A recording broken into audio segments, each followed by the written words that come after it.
Et salut les Cosaques, on se retrouve aujourd'hui donc pour cette vidéo où je vais vous présenter un petit peu plus en profondeur mon retour à l'instinct primaire. Pour ceux qui ne connaissent pas ce programme, donc c'est une émission TV qui est diffusée par RMC Découverte depuis l'année dernière, en tout cas pour les épisodes français, et qui propose à deux personnes, deux inconnus qui ne se connaissent pas, de participer à l'une des expériences de survie les plus difficiles qu'on ait vues jusqu'à présent en fait. Je vous laisse regarder en images leurs explications.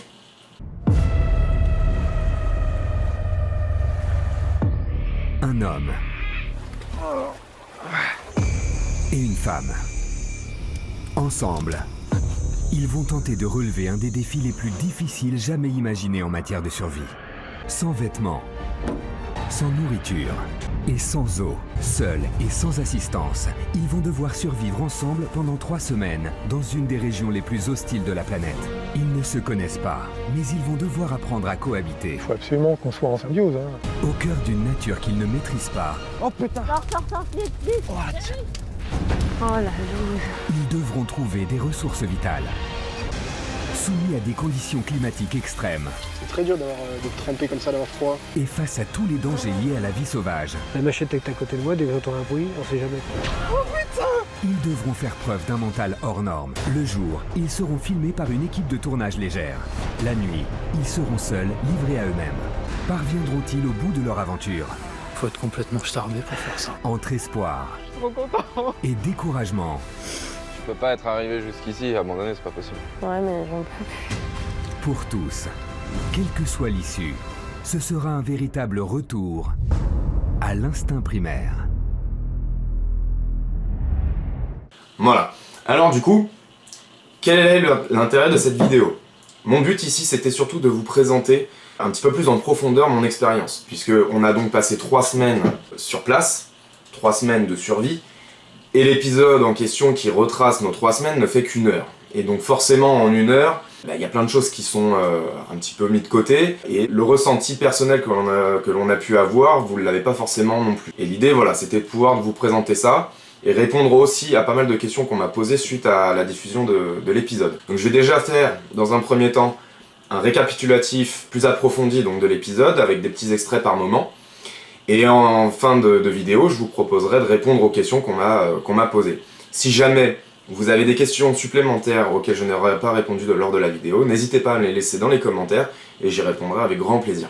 Alors je tiens aussi à préciser que dans cette vidéo, je parlerai de mon ressenti personnel. Évidemment, chaque participant à ce programme a pu avoir un ressenti différent, des appréhensions différentes, etc.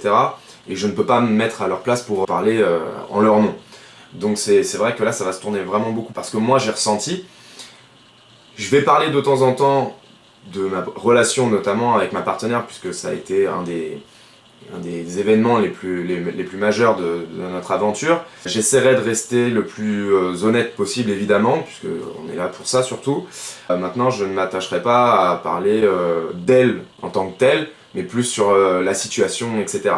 Alors du coup, pour démarrer cette vidéo, forcément, on démarre par le commencement. Et le commencement, c'était donc l'arrivée sur place et le moment où on doit retirer nos vêtements. Alors déjà, dans l'arrivée sur place, comme on a pu le voir sur les images, on arrive en pick-up, donc on est à l'extérieur du véhicule, on est avec nos habits évidemment. Moi j'avais décidé de ne pas prendre énormément d'affaires sur moi pour déjà me préparer à ressentir l'atmosphère et les températures. Et c'est vrai que dès le moment où on est arrivé dans la forêt, l'espèce de clairière là où ils nous ont fait démarrer en fin de compte, tout de suite le froid avait commencé déjà à me piquer quoi. Malgré tout, j'avais un t-shirt, j'avais un pantalon, des chaussures, et là je me suis dit bon, si déjà en vêtements c'est déjà compliqué, la suite va l'être encore plus. Ça va pas manquer. Pour ce qui est de la mise à nu en elle-même, comme je le dis lors de l'émission, en fin de compte, j'ai pas cherché à plus réfléchir que ça, je me suis dessapé et voilà. Un point intéressant est que c'est vrai que nous en Europe on est plutôt pudique de base. C'est-à-dire, quand on va dans des saunas par exemple, c'est des saunas mixtes, mais on est tous obligés d'être en maillot de bain, avec une serviette, etc. Et j'ai vécu il y a 3 ans, lors de mon voyage en Sibérie, le contexte complètement opposé, c'est-à-dire chez les Slaves, dans Les bagnas, ce qu'ils appellent, c'est séparé, c'est pas mixte. Les hommes sont d'un côté, les femmes sont de l'autre, et il n'y a pas de mélange. Et par contre, on est tout nu dedans, quoi. Et nous, à l'époque, avec mon pote qui m'avait suivi, on était rentrés dans le bagna avec nos maillots de bain, comme de bons Européens. Et à un moment, on a commencé à faire les massages avec les branchages, etc. Et c'est vrai que mon maître sur place, il a fini par nous dire, bon les gars, c'est bon, quoi, là on est entre nous, voilà. Et donc on avait fini par jarter les maillots de bain, etc. Et puis en fin de compte, on s'y habitue assez vite, et après on fait plus attention, on n'a plus rien à la fiche, quoi. Donc, et ça, c'est dommage qu'il ne l'ait pas dit à la caméra, parce que j'en avais parlé à ce moment-là, et je m'étais dit, bon bah voilà, de toute façon c'est pareil. Dès le départ, en fin de compte, on est donc amené à 2 emplacements différents, elle comme moi, et on doit donc se rejoindre à l'emplacement où sont tous nos objets et où on va prendre connaissance de notre partenaire. Et comme vous pouvez le constater, moi ce que j'ai fait, c'est que dès le départ, j'avais pas encore d'objet avec moi, mais dès le départ, j'ai essayé de me trouver un bâton en fait. Parce que marcher pieds nus, sur des trottoirs ou tout ça, bon le sol est dur mais ça va bien. Marcher pieds nus dans une forêt où il y a des cailloux, où il y a des branches de pin avec des branches cassées, donc des picots qui sortent comme ça de partout qu'on voit pas, bah tout de suite c'est quand même pas la même chose. Et dès le départ je me suis dit, une 3e jambe sera pas de refus pour pouvoir prendre appui dessus et éviter donc des blessures qui auraient pu nous handicaper, ou en tout cas moi, par la suite, quoi. C'est pour ça qu'on me voit avec un bâton dès le départ. Et en fin de compte, dès le début, j'ai essayé de récolter un maximum d'objets qui auraient pu nous être utiles par la suite, mais on verra ça après. Moi du coup, j'ai pris une hachette.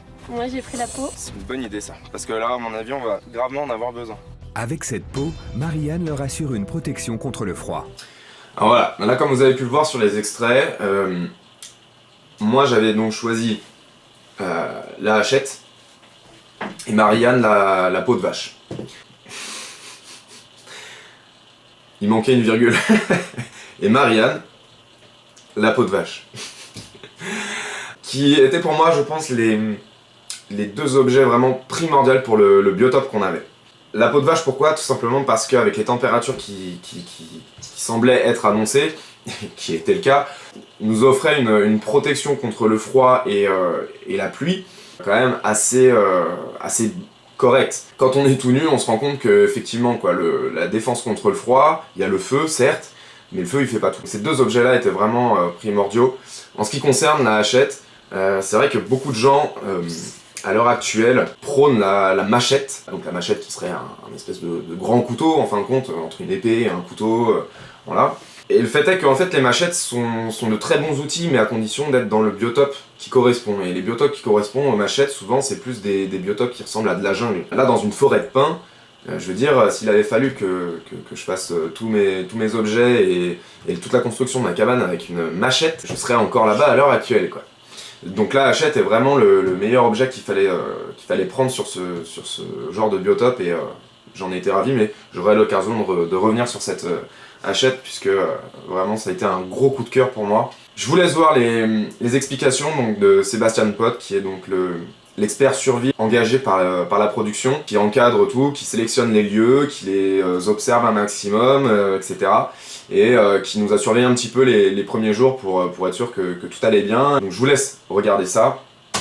Les experts en survie qui encadrent l'expérience ont estimé que ces 2 objets ne suffiraient pas à Jérémy et Marianne pour survivre aux conditions climatiques extrêmes. Today, the conditions that we're facing are unseasonal. We have -3 this morning, and we've decided that we're going to have to give some extra objects. Dans leur kit de survie, ils trouvent aussi un fire steel, ainsi qu'un récipient. Dans ce biotope, il n'existe aucun matériau naturel qui pourrait leur servir de contenant résistant au feu. Voilà, alors, petite explication par rapport aux objets qu'ils nous ont donnés en supplément, puisque en théorie, le principe de l'émission, c'est d'avoir un objet par personne, et c'est tout. Jusqu'à présent, à chaque fois que sur les biotopes il n'y avait pas possibilité de faire des récipients afin de faire bouillir l'eau, ils fournissaient en permanence l'espèce de casserole, ce que j'appelle une popote, pour pouvoir donc éviter toute infection due à une eau non propre en fait, non potable. Donc nous, là où on était, c'était forcément le cas, puisque de toute façon, la seule végétation qu'on avait, c'était des pins, des conifères, et très franchement, avec des conifères, on ne peut rien faire. Et cette faible diversité justement de notre biotope leur a imposé aussi en fait de nous donner donc ce qu'on appelle le fire steel, qui est donc la pierre à feu ici. Voilà. Alors pourquoi? Moi je me suis entraîné pas mal avant l'émission, ce que je ne savais pas faire avant ça. Je me suis entraîné pas mal au démarrage au feu primitif, donc c'est-à-dire le feu par friction. Alors on le fait à la main ou on le fait avec un archet. C'est une technique qui est déjà relativement très difficile de base, et avec les mauvais matériaux qui en devient presque même impossible. Et là, sur ce genre de biotope, avec que du conifère, c'est-à-dire de l'essence de bois résineux, cette technique de friction ne fonctionne pas. Il aurait fallu trouver à la limite des silex, qu'on n'avait pas non plus sur place, puisque les seules pierres qui étaient sur place, c'était plutôt des pierres de type grès, c'est-à-dire des pierres poreuses et presque granuleuses, entre guillemets. Sans le fire steel, on n'avait vraiment rien pour allumer un feu. Et encore une fois, vu le biotope, vu les températures exceptionnelles qu'ils avaient à ce moment-là, parce qu'ils avaient escompté à des températures bien plus chaudes que ça, sans feu c'était juste pas possible. Hein. Je vous rappelle qu'on est tout nu, qu'on n'a pas de protection, on avait juste la peau. Sans feu, sans source de chaleur à proprement parler, ça devenait très compliqué, voire même impossible. L'aventure de Marianne et Jérémy débute par une marche de 4 km vers le nord-ouest à travers une forêt dense de pins et dans un fort dénivelé. Ils doivent atteindre une cascade qui indique le début de leur zone de camp. Leur but sera de survivre pendant 3 semaines dans ce territoire sauvage à 1500 mètres d'altitude où des clairières côtoient des forêts luxuriantes. S'ils y parviennent, ils devront encore réaliser un trek éprouvant de 5 km pour rejoindre un point d'extraction en aval près du lit d'une rivière où une voiture viendra les chercher pour les ramener à la civilisation.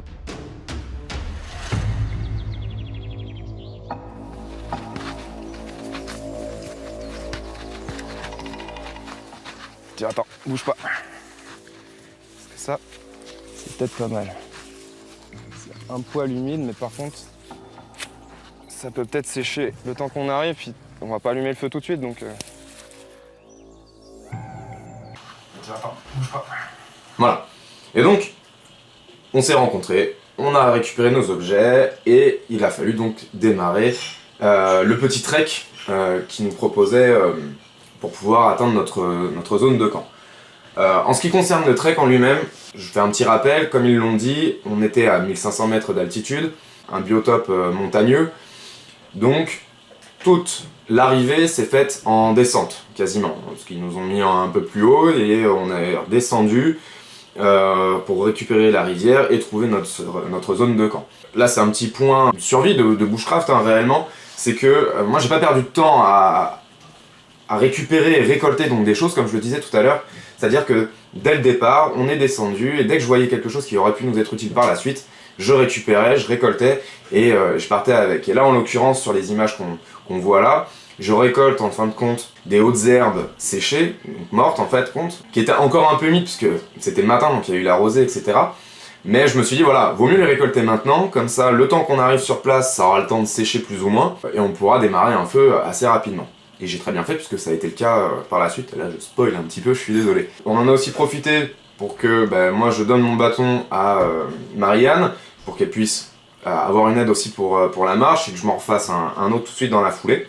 Sur le trajet je suis aussi tombé sur un énorme escargot, un truc qui était, je l'abuse peut-être là mais vraiment la coquille était comme ça, il était vraiment énorme. Et c'est dommage pareil qu'il ne l'ait pas montré mais je le montre à la caméra et je dis bon bah ça voilà, ça aurait pu être bouffé mais on venait d'arriver, on était sains encore à ce moment-là. Et moi j'ai dit de base j'aime pas les escargots donc j'ai pas eu envie, je l'ai reposé, j'ai dit non mais j'en ai pas besoin pour l'instant donc c'est pas la peine. Ça m'aurait quasiment servi à rien de les manger maintenant puisque j'étais déjà, j'avais mangé la veille etc. donc j'étais requinqué, j'étais déjà bien gavé en énergie donc j'en avais pas besoin. Donc ça servait pas à grand chose donc pauvre petit animal, je l'ai laissé repartir tranquille.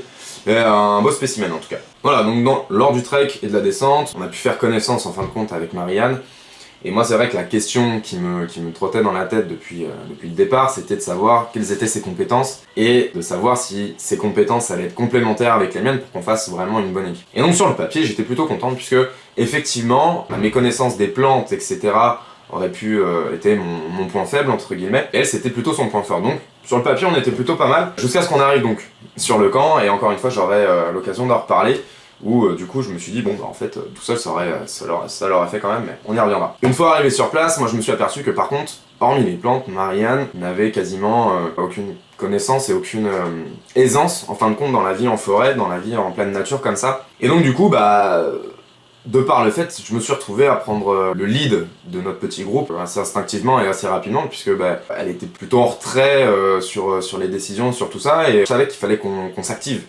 Hein, la nuit elle tombait tard, mais elle tombe quand même assez vite, puisque quand on n'a rien et qu'il faut tout faire, ben, le temps passe très très vite. Je savais qu'il fallait surtout pas qu'on perde de temps, et donc j'ai commencé à prendre des décisions, etc., et toujours en lui demandant quand même si ça lui allait, si elle était partante, etc., si elle avait quelque chose à redire, et comme elle me disait à chaque fois non, ouais, c'est bien, etc., donc on est parti. Sur le trajet, on a relevé pas mal de traces, comme on a pu voir aussi aux images, des traces de sanglier, pas mal d'excréments par-ci par-là, donc sur le papier on s'est dit, enfin moi je me suis dit personnellement, puisque elle est végane, je me suis dit bah c'est cool, normalement il y a des chances que je puisse chasser quand même. Donc j'avais bon espoir sur ce point-là. On continue à avancer, on repère la rivière, et là, donc moi je me dis ok la rivière elle est là, nous faut qu'on se mette plus loin. Je voulais pas être au bord de l'eau, enfin de la rivière, du petit ruisseau, hein, parce que c'est pareil en termes de rivière, c'était vraiment léger, mais c'était un petit ruisseau.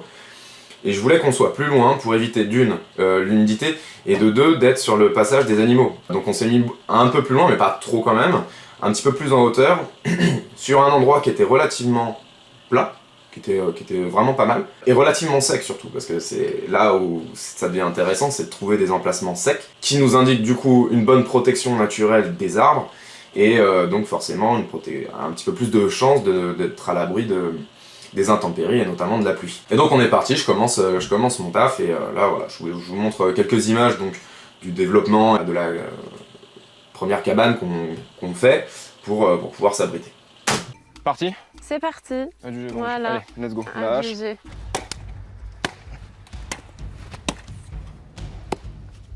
Dans l'immédiat, ma zone de camp me plaît bien. Tout ce qui a ressources, on a tout à côté. Le bois, l'eau, les plantes, on a de l'herbe, de la mousse, vraiment tout ce qu'on veut utiliser et tout ce qu'on a besoin surtout maintenant, c'est tout à côté. Donc là-dessus, on est royal. Là. Maintenant, voilà, tout dépend de la pente. Si ça pleut beaucoup, si on se prend une crue ou une connerie comme ça, ça peut vite rendre la zone un véritable enfer, quoi. Donc, à confirmer par la suite quand même. La priorité, c'est vraiment qu'on puisse passer des bonnes nuits parce que c'est le nerf de la guerre. La nuit, c'est la requinque d'énergie et sans énergie, on fait rien. Donc pour l'instant, je suis surtout axé sur ça. Là, il doit être 18h, 18h30 peut-être. Il nous reste entre 2h30, 3h de soleil. Ce qui fait que ça nous laisse pas beaucoup de temps.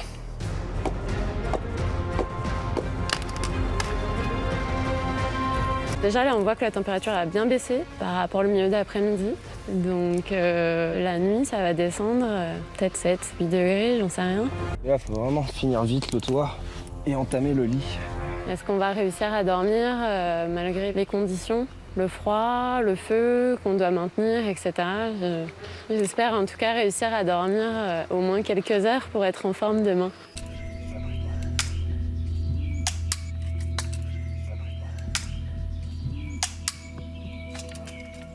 Voilà, on a fini notre abri. Voilà, on a notre tambour que tu nous as préparé avec amour. Je pensais pas qu'on serait comme ça le premier jour, donc c'est plutôt cool. Et voilà, je suis contente. Moi, je suis éclaté. J'espère que vraiment ça va payer parce que j'ai dépensé beaucoup d'énergie aujourd'hui là et j'aimerais pas que ça soit dépensé pour rien. Donc maintenant, il n'y a plus qu'à voir si on va passer une bonne nuit. Bah.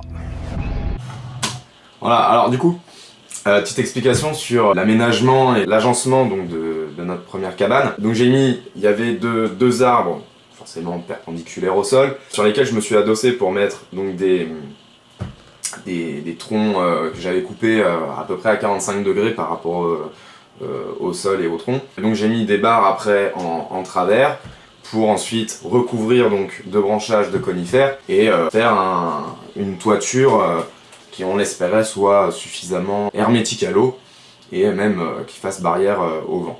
On avait donc allumé le feu dans la journée, donc là on était quand même pas mal, mais on avait donc toute cette partie derrière où nous on était en dessous, donc qui était bien abrité, mais on avait quand même une grosse ouverture devant. D'aucuns pourraient dire que j'avais décidé de faire la cabane trop large et trop grande. Maintenant l'idée c'était de pouvoir aussi la laisser telle quelle et pouvoir vivre dedans sans se marcher dessus, parce qu'on y restait 3 semaines, c'était pas juste pour une nuit. Donc c'est pour ça que j'ai décidé de le faire assez grand de base. Donc la première nuit, en fait ce qui s'est passé c'est qu'on s'est alterné. À tour de rôle, il y en a un qui dormait et l'autre qui surveillait le feu, et vice versa. Donc on a passé une nuit un peu courte et un peu difficile, parce qu'en plus on avait donc tout le vent de l'ouverture qui nous venait dessus, enfin tout l'air, parce qu'il n'y avait pas tellement de vent ce soir-là, mais voilà, tout l'air, et donc ça faisait quand même relativement froid. Et fait assez problématique en fait, et ce qui nous a posé souci surtout par la suite, c'est qu'en fin de compte, donc pour le lit, on avait fait un lit surélevé pour éviter d'être à même le sol, et donc éviter le contact du froid directement. Mais c'est surtout que, mais encore une fois, la seule chose qu'on avait sur place c'était du conifère. Et dormir sur des branches de conifères, nues, et tu dors pas, tu dors pas parce que tu te piques en permanence, et même si ça fait pas mal, c'est hyper désagréable, et t'as ça partout sur le corps quoi. Donc ce qu'on avait, c'est qu'on a étalé la peau de bête, et celui qui dormait il se recouvrait, en fait il y avait la première partie là, et il se recouvrait avec la deuxième partie. Et c'est vrai que quand on a décidé de dormir tous les deux en même temps, à un moment, parce qu'on était vraiment très fatigués, c'est là où ça a commencé à poser souci avec la couverture et la peau de bête qui n'était pas suffisamment large pour qu'on puisse se recouvrir tous les deux tout en ayant donc le matelas au sol quoi. Et ça c'était compliqué. Mais en tout cas, voilà, la première nuit c'était bien déroulé, on avait eu une météo qui était clémente, et donc jusque là tout allait bien. Bon, en fin de compte, à part autour du feu, ça caille. Hein. Donc, même avec la peau, on arrive à somnoler un petit peu, mais dormir vraiment, c'est compliqué. Et le pire, c'est qu'on n'a pas atteint les températures les plus fraîches de la nuit. Et là, voilà, comme je le dis là, c'est que voilà, on n'a pas atteint les températures les plus froides de la nuit, puisqu'il était encore, je sais plus, j'ai pas vu l'heure, mais il était encore assez tôt. Et le plus bas des températures, il arrive aux alentours des 4h du mat, ce qui est un peu bizarre, mais juste avant que le soleil ne se repointe. Et là, ils annoncent 8 degrés, quoi. Et je peux vous assurer que 8 degrés, tout nu, essayez, hein, allez-y dehors, hein, quand il fait ne serait-ce que 12 degrés, ne serait-ce que juste en t-shirt la nuit, vous verrez. C'est pas facile, c'est clairement pas facile. Il y a aussi un autre aspect du froid, à cause du froid, je veux dire, c'est que le fait de ne pas dormir, c'est déjà très fatigant, forcément, puisqu'on ne se requinque pas. Mais en plus, le froid en lui-même demande à notre corps de générer plus de chaleur pour pouvoir se maintenir, et donc consomme encore plus d'énergie. Donc c'est un cycle, c'est presque exponentiel en fait en consommation d'énergie. Donc après cette première nuit, pour ma part, le but c'était vraiment d'améliorer donc notre cabane pour que les nuits qui suivent soient meilleures que celle-ci, parce que on était au premier jour, on savait qu'en termes d'alimentation on allait être en dessous de ce qu'on a l'habitude d'avoir dans notre quotidien. Et en plus on a donc ce phénomène de froid qui empêche de dormir et qui en plus nous consomme plus d'énergie. Je me suis dit voilà, en 4 jours on est vidé et après on n'a plus rien quoi. Après on est en PLS en train d'attendre que ça passe et que quelqu'un vienne nous aider. Sauf que moi c'était pas du tout mon but. Moi je suis allé dans cette émission en me disant ok, je le fais parce qu'effectivement je risque pas grand chose, même si le risque zéro n'existe pas. J'ai une femme, j'ai une fille, je voulais rentrer sain et sauf, mais je voulais me prouver que j'étais capable, en cas de besoin, de réaliser cet exploit en fin de compte. Et c'est pour ça que j'ai dit que moi il n'y avait rien, c'était pas possible pour moi d'abandonner, puisque si j'abandonnais, pour moi, c'était comme si j'étais mort en fait. Parce que dans ce genre de choses, si jamais j'étais amené à me retrouver dans cette situation réellement, si j'attends de l'aide de quelqu'un et qu'il n'y a personne, je suis mort. Donc là c'était vraiment mon but. Et ça aussi c'est quelque chose qui a fait une espèce de scission avec ma partenaire, qui elle est venue plus pour participer à une espèce de jeu, pour voir un petit peu, mais qui n'était pas plus dans cet état d'esprit. Et donc forcément quand on a deux personnes qui vivent ensemble et qui doivent tout faire ensemble et qui ne sont pas sur la même vibration, forcément ça peut créer des soucis qu'on pourra voir après.